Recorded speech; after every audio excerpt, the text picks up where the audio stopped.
Voici 8 des principaux biais qui peuvent affecter une étude.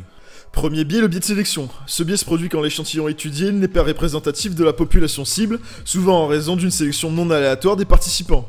Par exemple, si une étude sur l'efficacité d'un médicament ne recrute que des patients en bonne santé, les résultats ne pourront pas être généralisés. Ce biais peut aussi survenir lorsque certaines sous-populations sont sous-représentées ou exclues. Deuxième biais, le biais d'information ou biais de mesure, qui survient quand les données collectées sont inexactes ou interprétées de manière erronée. Ça peut être dû à des erreurs dans la mesure des variables, comme l'utilisation d'instruments défectueux, ou des réponses biaisées des participants. Un exemple commun est le biais de rappel, où les participants se souviennent mal des événements passés quand ils répondent à des questionnaires sur leur expérience. Troisième biais, le biais de confirmation, qui se manifeste quand les chercheurs interprètent les données de manière à confirmer leurs hypothèses préexistantes, en négligeant ou minimisant les données qui les contredisent, comme en sélectionnant seulement certains résultats ou faisant une analyse statistique biaisée.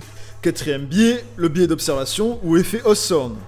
Ce biais se produit quand les participants changent leur comportement parce qu'ils savent qu'ils sont observés.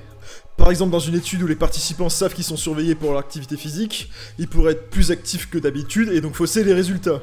Cinquième biais, le biais de publication, qui est le fait que les résultats positifs ou significatifs sont plus susceptibles d'être publiés que ceux avec des résultats négatifs ou non significatifs. Et donc les revues peuvent présenter une image déformée d'une question de recherche. Sixième biais, le biais de confusion.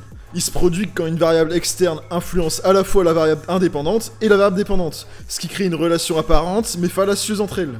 Par exemple, le tabagisme, qui est plus fréquent chez les buveurs de café, peut montrer un lien entre consommation de caféine et prévalence des maladies cardiovasculaires, alors que c'est bien le tabac qui en est la cause. Ou encore le niveau d'activité physique qui est souvent plus élevé chez les consommateurs modérés d'alcool, ce qui peut créer une fausse impression que l'alcool protège contre les maladies cardiaques. Septième biais, le biais de survie, qui survient quand une étude ne prend en compte que les participants qui ont survécu ou complété l'étude, négligeant ceux qui l'ont abandonné.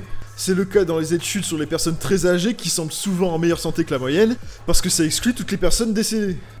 Ou encore les études qui portent sur les entreprises prospères uniquement, et qui donnent une vision biaisée de ce qui mène au succès, sans prendre en compte les entreprises ayant échoué.